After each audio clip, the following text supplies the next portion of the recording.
Malo Fifihake. Thank you, Joshua, for your time. So, tell us in regards of ICON Tonga, what's your role and what are you guys doing here in Aotearoa? Cool. So I'm the director of ICON Creative Tonga, also co-founder. We started in 2010, and we're here in New Zealand, bringing the team over to Auckland to get some experience and some workshops in before we go back to Tonga to run our identity course as well as purpose course. And also we're here to do a showcase so people can kind of not only just see what these guys do, but these guys have the opportunity to share their stories with a larger community. Yeah. Awesome, Josh. So tell us, how many of you guys and what's your guys' showcase that you guys are bringing to Auckland? Cool. So in total there's 7 of us. So the 6 in our leadership team, including myself. So we've got 5 young men as well as 2 young women. And we're coming to bring together our showcase, which has been called Hidden Gold. And it's, I guess Hidden Gold kind of started as an idea from one of our young leaders. His name's Paul Johansson, and he started it off really wanting to share with everyone what the gold was inside of them. And so we asked them, you know, oh, what is the gold then? And no one could really answer. So what we decided to do was, as much as we'll create a show, we'll also use this process for them to find out and see who they are and accept who they are before they even come and perform it in front of people. So that on the night when they share their stories with everyone, they can like boldly say who they are, why those things are gold, and yeah, get to express it with everyone else and make that statement in front of their friends and family. Awesome.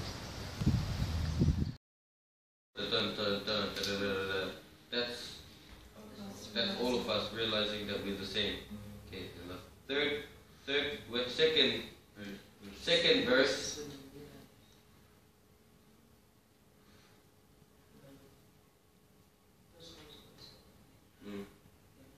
First chorus is oh yeah. Joshua, so in regards of what you do and your team, what inspired you guys to form ICON Tonga? Because I love it, what you guys are doing. ICON Tonga kind of started off as there was ICON in Brisbane that had started in 2005, I think it was. 2006. In 2006 they started ICON Brisbane, and so from there we're running it over in Australia as I was living there after I graduated from South Seas. From there, an opportunity came to come to Tonga, and what happened there was I had a few friends come over. Sorry. I had a few friends come over from New Zealand, and as well as my pastors here from Australia were living in Tonga. And so they kind of saw that on International Youth Day, there was a massive program running for the youth, yet inside the tent were all old people. And so they were representing all of the youth, while all the youth were sitting on the outside of the tent, kind of just smoking and drinking and just doing nothing. And so they saw it, and so they were saying they were looking for someone who would want to come to Tonga and run workshops and run creative stuff with the youth, because even though there wasn't a lot going on, they still believed that they were very creative young people. And so I was single, I was already living away from home, so I thought I think it would be a really good opportunity. And so before deciding to go, I kind of had a moment, because I was really comfortable with my life in Australia. I was getting money, making cash, and I was also doing some youth work over there. And so kind of like I had a kind of God moment when I could really feel that there was more purpose in going to Tonga than staying in Australia.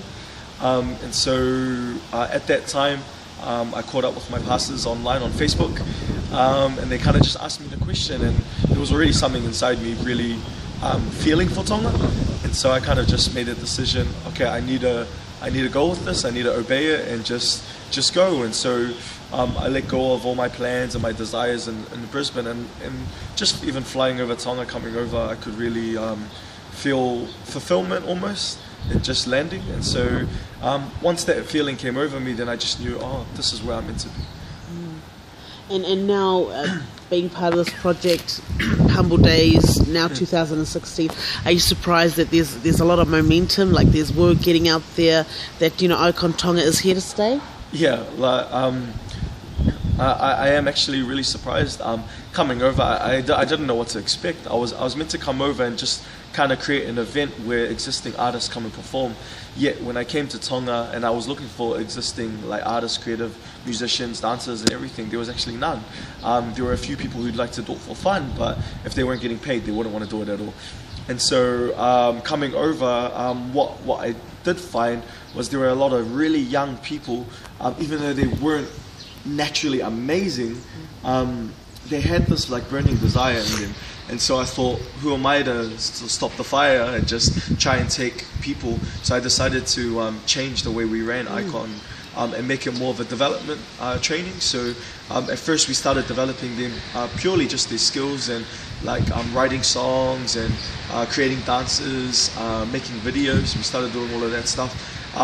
And so that's how we started to run it. And then over time, what we started to decide was that even though we're teaching them these things, it's still not enough just to know how to like create art. We wanted to also work with them as individuals, as people, because a lot of them were fatherless, motherless. They didn't really get any direction, living on the streets. Yet they had such a passion for the creative arts, and so we also changed it again into instead of just being focused on the creative art abilities or skills, we decided to make it more so developing them as people, and the outworking of that would be through the art. And so since we noticed that in 2011, we've just been coming up with ways, figuring out what is the best way for Tonga, because me coming from New Zealand, I still had kind of mentalities that we learn like this in New Zealand, it should be the same for Tonga. But I guess even I had to develop as a person as well on how to deliver a project that is that understands the culture, that understands them as people, as young people today, and also enables them and strengthens them, and doesn't come from like a teacher perspective, but coming as like a mentor to them. And the cool thing I liked about you also had the faith aspect, like the spirituality, and I think that's the positive thing for me personally, is because, you know, not only are they sort of mentored physically and psychologically, but the faith base, which I find is a perk for this ICON Tonga. Yeah, definitely. And that's like our source, like that's where everything kind of comes from for us.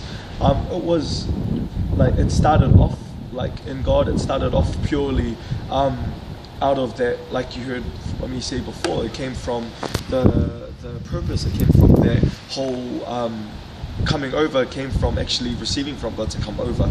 It wasn't a thing that I came up with or a thing that I think was a really good idea. It's a feeling, eh? Yeah, it was a feeling. And so I can't leave that there and just be, oh, that thing got me there, but leave it there. But it had to be something where it's continuously, you know, going with the feeling, you know, going with what God is saying, going with that that purpose, you know, that is behind it. And so yeah, even getting into Tonga and doing the things we're doing in Tonga, you know, ICON is well recognized around Tonga now, but it was never that we used our recognition to always bring in people and work with people.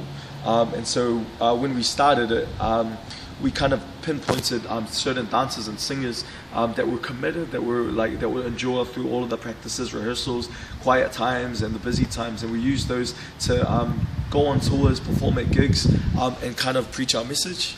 Tonga, as you know, is a religious country, and I think that it has positives and negatives, and it really the youth really have their ears closed when it comes to those times. But when we bring it in a way that they can relate to, through creative arts, through performance, through music, they're open to it, and they're open to receive it. Yet they get criticism from older people because they say that is not the way it should be done. It should be done in the church. It should be done like this. And so our way's a bit unorthodox, which I like. And I think it'll. Our main target is the young people, and we know that even our young people can change our older people as well. Let's do first verse. This chorus. Okay. We're trying to establish ICON in all areas. So what that means is that we want to run not only workshops just between ages 13 to 24, we actually want to run workshops Tonga-wide, national-wide, and secret is we do actually want to go into the Pacific as well. So kind of what we've been doing is we're actually planning to try and get ICON Tonga accredited as a learning institute, as well as getting people to not only learn their skills but also develop them as people and kind of come up with our own curriculum. Because we understand that not all people are taught the same, not all people can learn the same, and so what we want to do is we can honestly not change everyone and everything, but our lane is specifically in the arts, creative arts and everything. So what we're looking to do is get ICON Tonga accredited. We want to have institutions, learning institutions. We want to be in the community as we're still doing now as well. We also want to work with younger kids too. And one of our bigger goals too, and we will get there, is we want to work with families. And so we've been really trying to target and get everything organized as an organization first, because we've been so run and go. And so we specifically kind of took the last 8-9 months before June to just slowly sit down, orchestrate, and strategize on how we can do this, what we need to do, and the first thing we need to sort out was how we run as an organization. Right now, what we're doing now is working with our leaders, those who believe that this is what they want to do in the future. We have other people too that are involved, but these are the people who really believe that this is what they want to do for a living, and they're doing it right now for a living, and some of them we actually pay them as employees. And so what we're looking to do is we're looking to start the accreditation process. We're also looking to create employment as well through the creative arts. We're already doing it now through video making, ads, promotions, marketing, as well as poster designs, logos, everything, and also through performances that people will use them to help bring the messages or the issues that they want to work on, to use those, use the dancers, use the musicians, to start using how talented they are, these gifts that they have to bring these messages across to the nation at large. So I suppose that's our main things that we're looking at doing, working with young people, continue working with the community, work with people that it could become a creative institution, that people can get certificates, diplomas, and even one day bachelors as well as moving towards working with families also.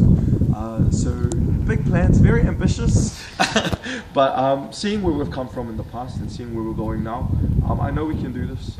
Started off with nothing, and now having a group of young people who are willing to live differently, that's the thing that's really pushing us to continue to move on, because if these 6, 7, 10 people can do it, then I'm pretty sure the rest of this country can do it too. And the thing I love about what we're doing is that I know now that from this process onwards, it's not just me running this thing now, it's actually the local people who are going to be running it for the rest of Tonga. And then from there, we can start to link with people Pacific-wide, and then start to take ICON international. Awesome. Thanks for your time. So basically world domination. Pretty much. Thank you, Joshua, for your time, my lord.